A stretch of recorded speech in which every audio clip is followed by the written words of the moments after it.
Vale, para tratar este tema tenemos que tener en cuenta que hubo una primera investigación en la que se juntaron aminoácidos con ATP en presencia de la fracción citosólica del hígado.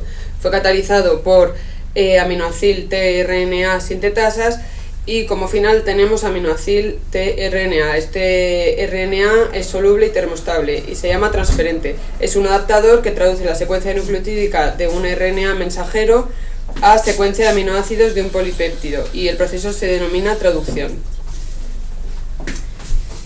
Más tarde descubrieron que los nucleótidos se combinaban de 3 en 3, dando lugar a muchas combinaciones, 64 en concreto, y denominaron codón al triplete de nucleótidos que codificaba un aminoácido concreto. El código genético de los seres humanos es sin solapamiento y esto quiere decir que los codones diferentes no comparten nucleótidos entre ellos.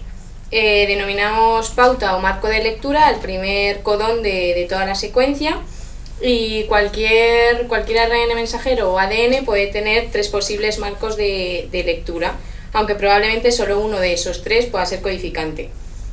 En un experimento posterior donde se sintetizó una proteína artificialmente, se dieron cuenta que era fundamental para estos experimentos la polinucleótido fosforilasa, que era capaz de sintetizar ARNs a partir de un molde previo de ADN. Esto fue descubierto por Severo Ochoa. Con experimentos posteriores se conoció cómo los ribosomas fijaban un aminoácido ARN transferente específico en presencia de su correspondiente polinucleótido en el ARN mensajero. Los resultados obtenidos fueron 61 codones de los 64 totales y los 3 restantes se identificaron como codones de terminación. La tabla del código genético, que es el significado de todos los tripletes del genoma, fue establecida en 1966. Las características del código genético, entre ellas está el que no presenta solapamiento. El ARN mensajero es el que inicia la traducción y se empieza a leer siguiendo un marco de lectura en el que se lee a partir de tripletes de nucleótidos que no comparten ese marco de lectura, y si este se desplaza, los codones también se desplazarían, por lo que los nucleótidos los aminoácidos que se van añadiendo formarían una proteína sin sentido que estaría alterada. Otra de las características del código genético es que siempre tiene un mismo codón de inicio, que es el AUG, y codifica residuos de metionina, y luego tiene unos codones de terminación o codones de fin, que son los que finalizan la cadena polipeptídica, que son el UAA, UAG y UGA. Otra característica va a ser el marco de lectura ORF, que sabemos que como característica general que cuando cogemos un nucleótido al azar vamos a tener un codón fin cada 20 codones, y cuando ocurre que no tenemos un codón fin en 50 codones o más, se va a denominar marco abierto de lectura, ORF. Entonces esto ocurre que los más largos van a codificar genes que van a codificar las proteínas. Y para estudiar esto hay programas informáticos que tienen bases de datos en internet que van a utilizar distintos programas para encontrar genes dentro de una gran cantidad de genes no génicos.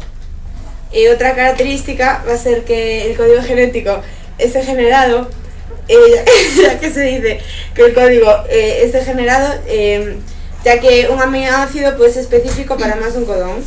Esto no quiere decir que sea imperfecto, ya que cada codón especifica un solo aminoácido. Y otra característica dentro de la degeneración es que no es uniforme, ya que existen aminoácidos codificados para un número distinto de codones.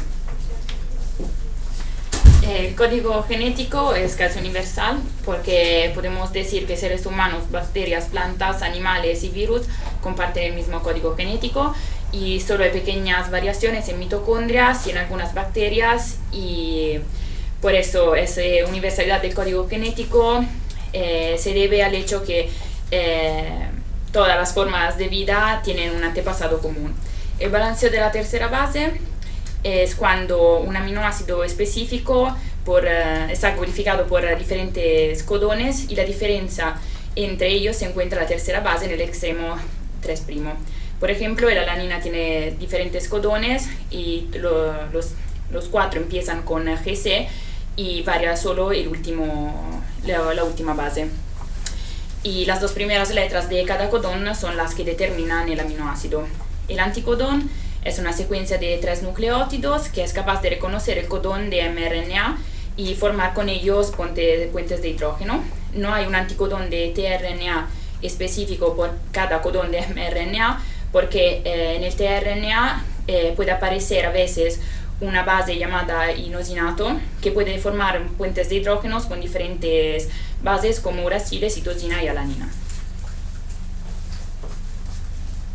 En cuanto a la hipótesis del balanceo de Crick, decir que las 2 primeras bases de un codón de la RNMA siempre forman pares de bases fuertes del tipo Watson y Crick, con las bases correspondientes del anticodón de la RNMT, y son responsables de la mayor parte de la especificidad del código.